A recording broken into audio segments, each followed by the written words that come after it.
मेरा शौहर जब भी मेरे साथ हम बिस्तरी करता तो मेरी नंद को बेहोशी का दौरा पड़ जाता। ये बड़ा अजीब इत्तेफाक था। मैं बहुत हैरान थी कि शौहर जैसे ही मेरे पास आता नंद को कैसे पता चल जाता है और मेरी नंद ऐसा क्यों करती थी। वजह जानकर आपके रोंगटे खड़े हो जाएंगे। मुस्तकबिल के सुहाने ख्वाब अपनी आंखों में सजाए मैं अजीम की दुल्हन बनकर उस घर में आ गई थी, लेकिन मेरे सारे ख्वाब चकनाचूर होकर रह गए जब अजीम मेरा घूंघट उठाने के बाद मोहब्बत भरी बातों से मेरे कानों में कही कि अचानक कमरे के बाहर से अजीब सा शोर बुलंद होने लगा। अजीम समेत मैं भी परेशान हो गई। अजीम मुझे कमरे में तन्हा छोड़कर बाहर लाउंज की तरफ भागे। मैं तो बाहर ना गई, मैं नई नवेली दुल्हन थी। दूसरा, यहाँ किसी को नहीं जानती थी सिवाय अपनी सास के अजीम को भी। आज ही मैंने रूबरू देखा था, वरना उनकी तस्वीर ही देखी थी। बस अब तक मैं वहाँ बैठकर अजीम का इंतजार करने लगी, लेकिन पता चला कि मेरी नंद को बेहोशी का दौरा पड़ा है और अजीम उसे अस्पताल लेकर गए हैं।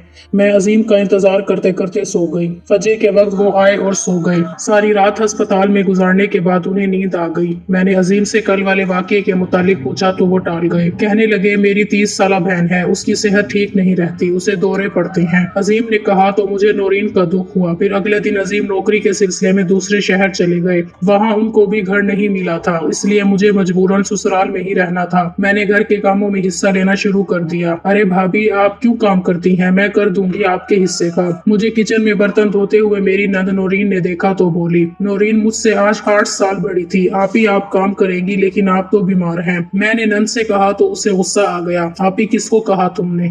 मैं आप ही लगती हूँ तुम्हें? तुम मुझे ये जताना चाह रही हो कि मैं उम्र में तुमसे बड़ी हूँ? नौरीन बच्चों की तरह रोने लगी तो मैं परेशान हो गई। मेरी उम्र 22 साल थी और नौरीन की 30 साल। उम्र का फर्क तो था, इसलिए मैंने आप ही कहा तो वो गलत समझी।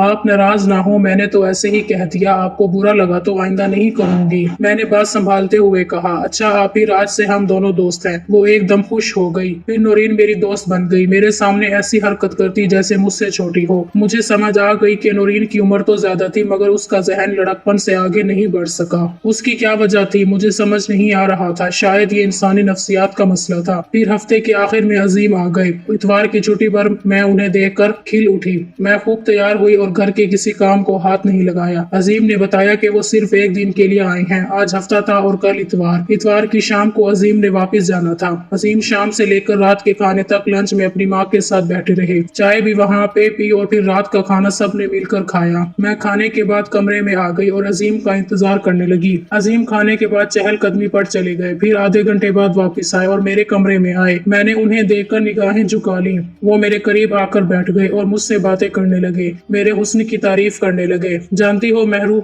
जब मैंने तुम्हें पहली मर्तबा देखा था तो मुझे तुमसे पहली नजर में ही मोहब्बत हो गई थी। अजीम ने मेरे हाथों में लाल रंग की चूड़ियां पहनाते हुए कहा, जो वो मेरे लिए लाए थे। आज मैं बहुत खुश हुई। हम बातें कर रहे थे कि फिर से बाहर से वैसा ही शोर बुलंद हुआ। इस बार अजीम के पीछे मैं भी बाहर भागी, क्योंकि अब मेरी झिझक खत्म हो गई थी। घर वालों के साथ हफ्ता गुजारने के बाद मैंने देखा सब नौरीन के कमरे के गिर्द जमा है। हम अंदर दाखिल हुए तो नौरीन बेहोश पड़ी हुई थी। नीचे फर्श पर अजीम ने उसे उठाया और फौरन डॉक्टर के पास ले गए। मैं नौरीन के लिए परेशान भी थी और अजीम के इस तरह जाने से उदास भी, मगर फिर भी नौरीन के लिए दुआ करने लगी, क्योंकि इस हफ्ते में उसने मेरा बहुत ख्याल रखा था। मेरी बाकी जिठानी और देवरानी के मुकाबले में वो हर काम में मेरा हाथ बटाती थी। इस बार अजीम पहले से जल्द वापस आ गई, लेकिन वो नौरीन के सराहने ही बैठे रहे। फिर सुबह की नमाज पढ़कर सो गए। मैं उदास हो गई थी। अजीम दोपहर में जाके और फिर बोले कि अब उनके जाने का वक्त हो गया है, उन्हें जाना है। ये कहकर वो फिर से दूसरे शहर चले गए। यानी फिर से एक हफ्ता मुझे अजीम के बगैर रहना था। ये सोचकर ही मुझे रोना आ रहा था। फिर सारा हफ्ता ऐसे ही गुजर गया। इस सारे अरसे में नंद को दौरा नहीं पड़ा। अब मुझे कुछ अजीब सा महसूस होने लगा। मेरी सास का रवैया नौरीन के साथ ऐसा था जैसे नौरीन उनके लिए कोई अजनबी हो। जब से मैं आई थी मैंने अपनी सास और नौरीन को बात करते नहीं देखा था। यहाँ तक कि जब नौरीन बेहोश हुई तो सास उसके करीब भी नहीं आई। मेरी देवरानी और जिठानी भी नौरीन से बात नहीं करती थी, जैसे सब उससे नफरत करते हो। नौरीन भी सिर्फ मेरे साथ ही अच्छी थी और घर में किसी से बात नहीं करती। सिर्फ अजीम उसके लिए फिक्रमंद होते। अगले हफ्ते अजीम फिर आ गए और वही हुआ जो पहले हुआ था। जैसे ही कमरा बंद किया तो नौरीन बेहोश हो गई। अब तो मुझे दाल में कुछ काला लगने लगा था। मुझे महसूस हुआ कि नौरीन, अब मुझे इस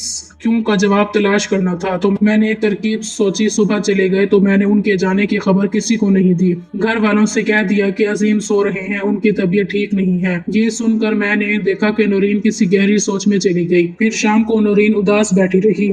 बार बार मेरे कमरे के सामने बहाने बहाने चक्कर लगाने लगी। भाभी अजीम जाग गए? नौरीन ने पूछा तो मुझे अजीब लगा। उसने कभी अजीम को अजीम भाई नहीं बोला था, उन्हें सिर्फ अजीम कहती थी। पहले मैंने सोचा कि उससे कहूँ कि अजीम को भाई कहा करो, खाली नाम लेना बुरा लगता है। फिर मुझे याद आया कि जब मैंने उसे आप ही कहा था तो वो कैसे रोने लग गई थी, इसलिए मैं कुछ ना बोली। जैसे ही रात हुई तो मैंने नौकरानी को अपने कपड़े पहना दिए और खुद अजीम के कपड़े पहन लिए। कमरे को कुंडी लगा दी, सब घर वाले सोने चले गए।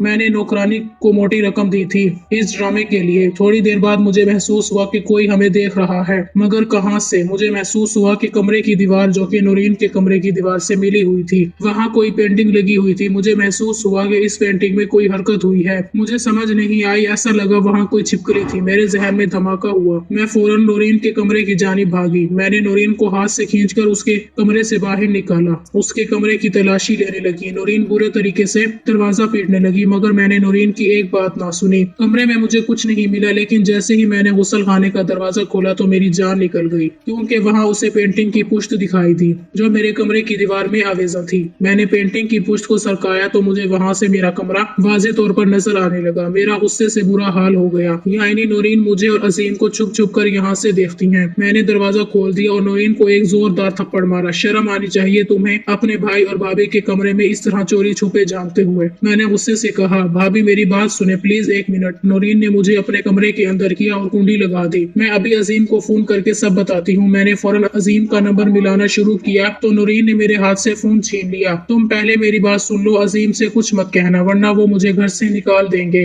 नौरीन रोने लगी। अच्छा है कि तुम्हें घर से निकाल दें, तुम इसी लायक हो, शर्म आनी चाहिए तुम्हें। मैंने गुस्से से कहा। मेरा दिमाग फटने को आ रहा था, कोई इतनी गिरी हुई हरकत कैसे कर सकती है। मैं अभी जाकर तुम्हारी माँ को सब कुछ बताती हूँ, मैं कहते हुए कमरे से निकल आई। नौरीन मेरे पीछे लग गई, मुझे रोकने की कोशिश करने लगी, मगर मेरा गुस्से से बुरा हाल था। मैं अपनी सास को उनकी बेटी की असलियत बताना चाहती थी। मैंने सास के कमरे का दरवाजा खोला तो वो रात के अज़कार खत्म करके सोने की तैयारी में थी। अम्मा जानती हैं आपकी बेटी ने कितनी गिरी हुई हरकत की है। मैंने कमरे के अंदर दाखिल होते हुए सास से कहा, क्या किया है इसने। मेरी सास ने नौरीन की तरफ देखते हुए कहा। नौरीन ने सर झुका लिया। अम्मा ये गुस्ल खाने से मेरे और अजीम के कमरे में झांकती हैं। ये जो अजीम के आते ही उसे बेहोशी का दौरा पड़ता है ना, ये भी सारी इसी की साजिश है। मैं सब समझ गई हूँ। ये हमारी शादी से हसद करती है क्योंकि इसकी अपनी शादी नहीं हुई। जो लड़कियां वालिदैन के घर बैठे बैठे अपने बाल सफेद कर देती हैं वो ऐसे ही हो जाती हैं। मैंने अपने गुस्से को काबू करते हुए सास से कहा, लेकिन मुझे हैरत का झटका तब लगा जब सास ने उस बात पर कोई रद्द अमल जाहिर नहीं किया।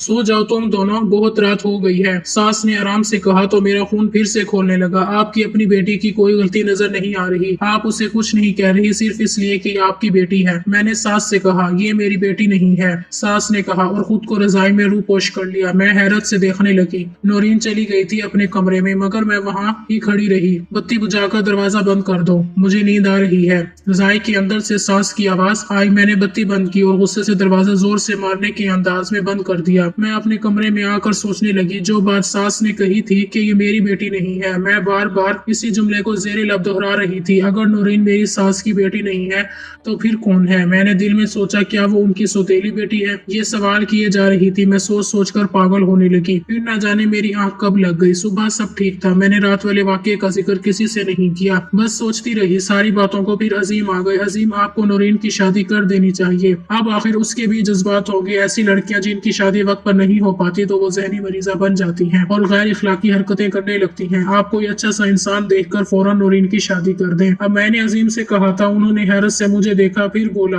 आज कह दिया है आइंदा ये बात ना करना। अजीम कहकर कमरे से चले गए। मुझे बहुत बुरा महसूस हो रहा था। मुझे लग रहा था मैं अजीम की नजर में गिर गई हूँ। ऐसी बात से मैंने फैसला किया कि अजीम को सब सच बता दूंगी, वरना वो मुझे ही गलत समझते रहेंगे। मैं जहनी मरीजा बनती जा रही थी। उस घर का माहौल अब मेरी समझ से बाहर था। इस मर्तबा नौरीन ने कोई तमाशा नहीं किया। आने पर थोड़ी आरामदेह हो गई। फिर मुझे अजीम की ये बात परेशान कर रही थी कि उन्होंने नौरीन की शादी की बात पर ऐसा रद्द-ए-अमल क्यों जाहिर किया था। आखिर फिर भी मुझे नौरीन से हमदर्दी हो रही थी। मैं समझ सकती थी कि वक्त पर शादी न होने की वजह से एक लड़की की कैसी हालत होती है। मैंने अपनी सास से इस मामले में बात करने की ठान ली। अम्मा, आपको अब नौरीन की शादी के मुतालिक सोचना चाहिए। मैंने सास से कहा तो उन्होंने अजीब नजरों से मुझे देखा। ये मुमकिन नहीं है। मेरी सास ने मुख्तसर सा जवाब दिया और फिर से तस्बीह पढ़ने में मसरूफ हो गई। मुझे गुस्सा आने लगा था सब पर। क्यों मुमकिन नहीं है? क्या आप देख नहीं रही कि शादी न होने की वजह से आपकी बेटी जहनी मरीजा बन गई है? मैंने कहा वो मेरी बेटी नहीं है। मैंने पहले भी तुमसे कहा था। सास ने आराम से कहा, लेकिन मैंने तो यही सुना है कि वो आपकी बेटी है। मैंने कहा, वो मेरी बेटी जैसी है, मैंने उसे बचपन से पाला है। मेरी सास के इस इंकशाफ पर मैं हैरान हो गई। फिर किसकी बेटी है नौरीन? मैंने पूछा। मुझसे ज्यादा सवालात ना करो, मुझे इसकार करने दो, मेरी सास ने कहा। अगले हफ्ते अजीम ने कहा कि उन्हें घर मिल गया है और वो मुझे साथ लेने आए हैं। ये सुनकर मैं खुश हो गई, मगर मेरी खुशी उस वक्त परेशानी में बदल गई जब अजीम ने नौरीन से कहा कि अपना सामान बांधे, वो भी हमारे साथ जाएगी। नौरीन ने एक नजर मुझे देखा और अपने कमरे में चली गई और सामान पैक करने लगी। आप ऐसा नहीं कर सकते, आप नौरीन को साथ लेकर नहीं जा सकते, वो मेरा सुकून तबाह कर देगी अपनी हरकतों से, मैंने मजामत करते हुए कहा। लेकिन अजीम ने मेरी एक ना सुनी और नौरीन को भी साथ ले आए। खैर, मैंने सब्र करने में आफियत जानी और जिंदगी फिर से रवां दवा थी। मगर फिर से नौरीन ने यहाँ आकर बीमारी के ड्रामे शुरू कर दिए। कभी बुखार चढ़ा लेती तो कभी डिप्रेशन में आजिज आ गई थी। अब नौरीन के एक दिन अजीम उसके सिरहाने बैठे रहे। मैं रात में बार बार उठकर देख रही थी, लेकिन अजीम उसके सिरहाने से उठने को तैयार ही नहीं थे। अजीम, आप जानते हैं कि नौरीन आपकी सगी बहन नहीं है, आपकी माँ ने उसे सिर्फ पाला है, इसलिए आप उसके लिए महरम नहीं है। मैंने सुबह अजीम से साफ कह दिया। जानता हूँ, मुख्तसर जवाब दिया और ऑफिस चले गए। मेरा सर चकराने लगा जब अजीम जानते हैं कि नौरीन उनकी बहन नहीं है तो सारी रात उसके सिरहाने क्यों बैठे रहे। मैंने फैसला कर लिया था कि अब नौरीन को अपने घर से चलता कर दूंगी। मैंने कमरे में झांकने वाली बात अजीम को बताने का फैसला कर लिया था। पहले मैंने नहीं बताया क्योंकि मैं समझती थी कि नौरीन अजीम की सगी बहन है, कि उनको बुरा ना लग जाए। लेकिन अब ये नौरीन मेरे गले की हड्डी बनती जा रही थी, जो ना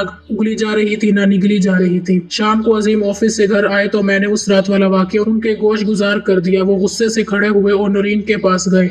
मैं खुश हो गई कि अब नौरीन से मेरी जान छूट जाएगी। नौरीन नौरीन, क्या महरोज सच कह रही है? क्या तुम हमारी खलवत में जानती थी? अजीम गुस्से से पागल हो रहे थे। नौरीन कुछ न बोली, बस सर झुकाकर अजीम की बातें सुनती गई। मगर मेरा काम फिर भी ना हुआ। अजीम ने उसे घर से नहीं निकाला। कुछ दिन बाद फिर से नौरीन की तबीयत खराब रहने लगी। पहले मुझे लगा वो नाटक कर रही है, लेकिन जब उसने उल्टियां की तो मैं समझ गई कि वाकई उसको हैजा हुआ है। अजीम घर पर नहीं थे। नौरीन की हालत खराब हो गई। मैंने अजीम को फोन किया, वो ऑफिस में थे। उन्हें नौरीन की हालत से आगाह किया तो उन्होंने कहा कि मैं उसे डॉक्टर के पास ले जाऊं। मैं नौरीन को डॉक्टर के पास ले गई, लेकिन डॉक्टर ने एक ऐसा इंकशाफ किया कि मेरे सर पर आसमान आकर गिरा। जैसे ही मैं नौरीन को लेकर घर आ गई, अजीम घर आ चुके थे। मैं आते ही अजीम पर बरस पड़ी। जानते हैं, आप इतना ख्याल रखते हैं, इसने तो आपकी इज्जत तक का ख्याल नहीं किया। ना जाने कहाँ अपना दामन दागदार करके आई है। मैंने अजीम से कहा तो उन्होंने ना समझने वाले अंदाज में मुझे देखा। माँ बनने वाली है ये आपकी चहेती कंवारी माँ। मैंने गुस्से से कहा तो अजीम को जैसे मेरी बात पर यकीन नहीं आ रहा था। वो खड़े हो गए और नौरीन के करीब आए। मुझे लगा कि वो गुस्से से पागल हो जाएंगे और नौरीन को थप्पड़ रसीद करेंगे, लेकिन मेरी हैरत की इंतहा न रही जब अजीम ने खुशी से नौरीन को मुबारकबाद दी। मैं फटी फटी आंखों से दोनों को देखने लगी। ये सब क्या हो रहा था, मैं सोचकर पागल हुए जा रही थी। अजीम और नौरीन खुशी से रोने लगे। आप भी जाए गुस्सा करने के इसे मुबारकबाद दे रहे हैं, उसने आपके खानदान की इज्जत मिट्टी में मिला दी। ना जाने किसका बच्चा है ये। मैंने गुस्से से कहा तो अजीम बोले, ये मेरा बच्चा है और नौरीन मेरी बीवी है। अजीम की इस बात पर मेरी आंखों के सामने अंधेरा छा गया। अगले ही पल में होश आया तो मैं अपने कमरे में थी। मुझे ड्रिप लगा हुआ था। अजीम मेरे सिरहाने बैठे थे। मैंने मुंह दूसरी तरफ फेर लिया। मैं सब बताता हूँ तुमको मेहरू, अजीम ने कहा और अपनी बात शुरू की। नौरीन मेरी खाला की बेटी है। खाला नौरीन को जन्म देते वक्त फौत हो गई थी। मेरी अम्मी ने नौरीन की परवरिश की, फिर हम दोनों को मोहब्बत हो गई। हमारा सादगी से निकाह हुआ क्योंकि अब्बा बीमार थे उन दिनों और उन्होंने मरने से पहले हमारे निकाह की ख्वाहिश जाहिर की। लेकिन 10 साल से नौरीन माँ नहीं बन सकी तो वो ज़हनी मरीजा हो गई। उसे आए दिन ऋषि के दौरे पड़ने लगे। औलाद के हसूल के लिए मैंने तुमसे शादी की। अपना और नौरीन का रिश्ता तुमसे छुपाया क्योंकि नौरीन ने ऐसा करने को कहा था। अब कुदरत हम पर मेहरबान हो गई है। अजीम बोलते जा रहे थे। मेरा हर अज़ू कान बन चुका था। तुमसे शादी के वक्त नौरीन ने हम सब घर वालों को कसम दी कि मैं इस रिश्ते के मुतालिक तुमको ना बताऊं। वो नीम पागल हो गई थी टेंशन में, इसीलिए हम सब ने उसकी बात मान ली। पर अब अल्लाह ने करम किया तो ये बात जाहिर हो गई। देखो मेहरू बिन माँ बाप की बच्ची थी। उसने बहुत दुख देखे हैं, मेरी दूसरी शादी की कुर्बानी भी दी है। अब तुम उसका वजूद कबूल कर लो। मेहरू नौरीन बुरी नहीं है, उसने अब तक तुम्हारा कितना ख्याल रखा है। तुम भी इंसानियत दिखाकर उसे कबूल कर लो। अजीम ने आराम से समझाया। फिर नौरीन भी आ गई। मेहरू सिर्फ मैं ही नहीं, तुम भी माँ बनने वाली हो। मैं तो बांझती 10 साल से, लेकिन अल्लाह मेहरबान हो गया। पर तुमको भी ये नेमत मिलने वाली है। अब नौरीन ने कहा तो मेरा दिल उसी वक्त नरम हो गया। मैंने नौरीन को कबूल कर लिया और उसी को अल्लाह की रजा समझा। सच कहा था अजीम ने। नौरीन ने वाकई बहुत दुख देखे थे और आजमाइशें झेली थी, लेकिन अब गम के काले बादल छट चुके थे। 10 साल के तवील इंतजार के बाद नौरीन को औलाद की खुशी मिल गई। जब रब मेहरबान हो गया था तो मेरी क्या मजाल थी उसके साथ बुरा करती। आज हम अपने बच्चों समेत अपने घर में खुशगवार जिंदगी गुजार रहे हैं। अपने शोहर की नाजायज महबूबाएं बर्दाश्त करने से बेहतर है कि औरतें जायज बीवी का वजूद कबूल कर लें तो एक बेहतरीन इस्लामी माशरे की बुनियाद कायम हो। आपको